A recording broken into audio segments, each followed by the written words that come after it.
Hello, everyone. Well, just when you think Russian military can't sink any lower, they surprise you. Isn't it great? You could always count on them to be worse than we think they are. So why is this bad? Why is it truly heinous that they disguise themselves as Ukrainian soldiers while attacking the city of Kupiansk? This has to do with the fact that Kupiansk actually has been occupied in the past by the Russian troops. And we all know the kind of horrors that Russian military had inflicted on pretty much every Ukrainian city, town, village, street where they managed to break through. So imagine this. So this city is getting basically the second possibility of being occupied by Russians. And suddenly these people who have already been traumatized earlier in this war see Ukrainian uniforms. And then it turns out that no, it's the invaders.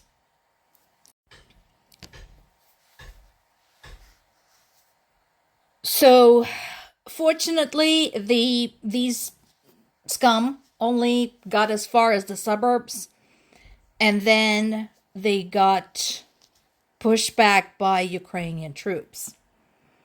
But this is something I want everybody to imagine very clearly in their mind.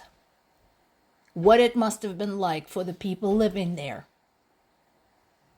This whole charade with Ukrainian uniforms. Now, for folks living in Ukraine, you know very well how you can recognize a Russian. Try speaking Ukrainian to them.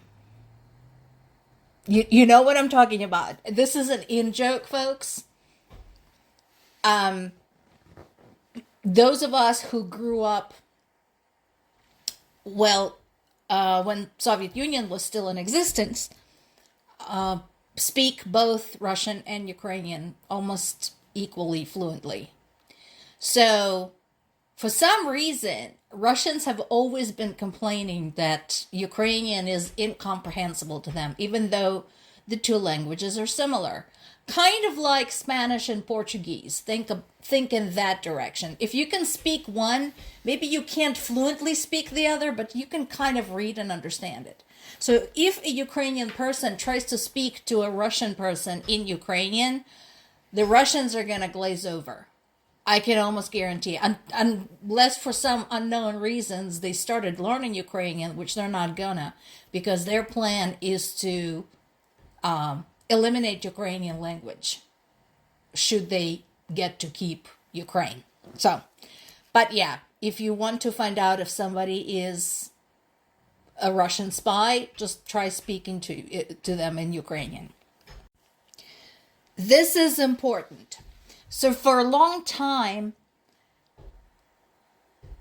people in Russia were counting on the soldiers paid of their family members who joined the army to pay off their debts, pay off their homes or apartments, buy new cars, etc., etc.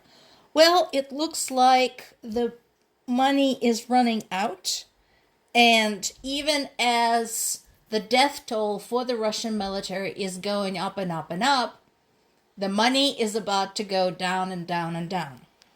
As you might imagine, I feel very little compassion for these people. My question to them is, what did you expect? Did you really think your government wasn't going to lie to you? Did you really think that was going to happen? You're so cute. But that's what's going to happen. So soon enough, it wouldn't matter how many people from your family are signed up for the army to turn into sunflowers. Cause no more new cars for you. No more apartments.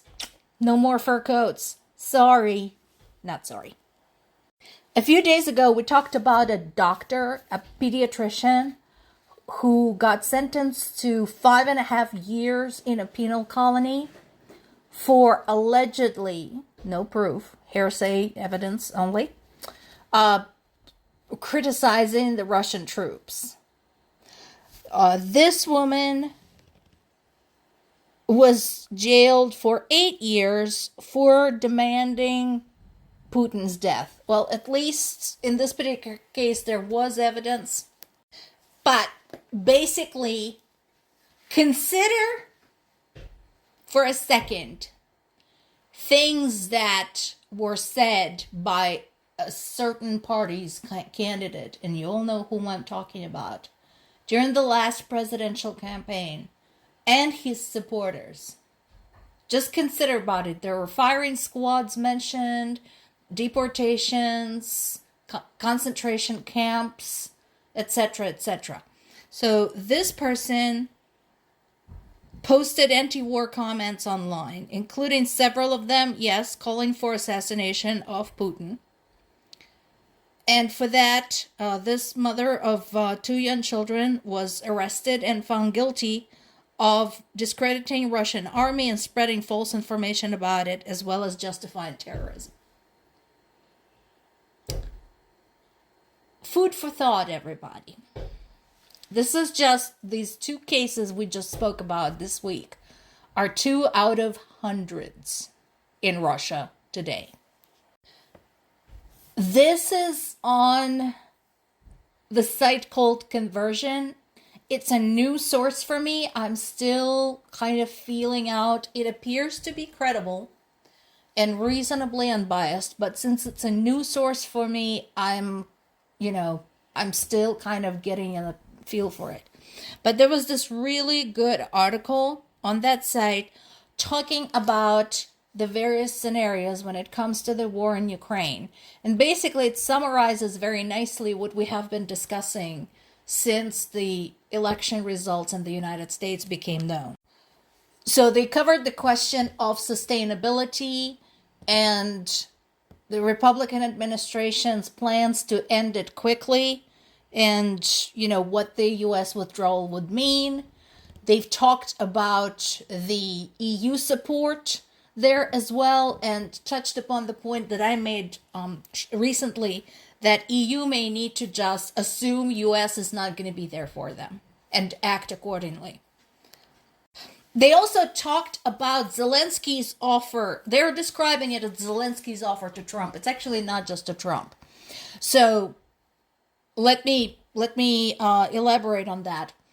So remember we talked about how Russia's allies, such as North Korea and Iran, have been using the war in Ukraine as an opportunity to test their own weapons, such as, for example, the prime example is Shahed drones.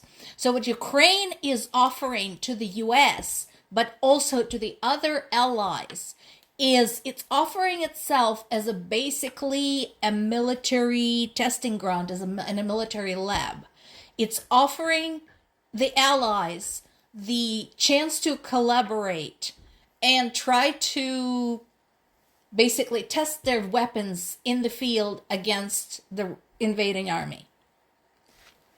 And yes, the article talked about Russia's advances in the east. Even though they're very small and very slow, it's still important to know that that is still going on. And they provided the map from the Institute of the Study of War to show where this is happening. Notice one of the areas, the purple area close to the middle of the screen, that is one of the areas of resistance. So something to keep in mind. Meanwhile, there's additional discussions about the aid, whatever U.S. aid and EU aid that they can get to Ukraine as soon as possible. Very important. And again, another discussion over what will happen to the aid to Ukraine, even as Russia continues pummeling, in this particular case, the Black Sea port of Odessa. Remember, we talked about Odessa's role in Ukraine's grain exports and why that's important and has a global impact. I don't know why NATO and EU are wasting their time with China. Folks, get it through your heads. It's not going to work. Act accordingly. You have no help against North Korean participation.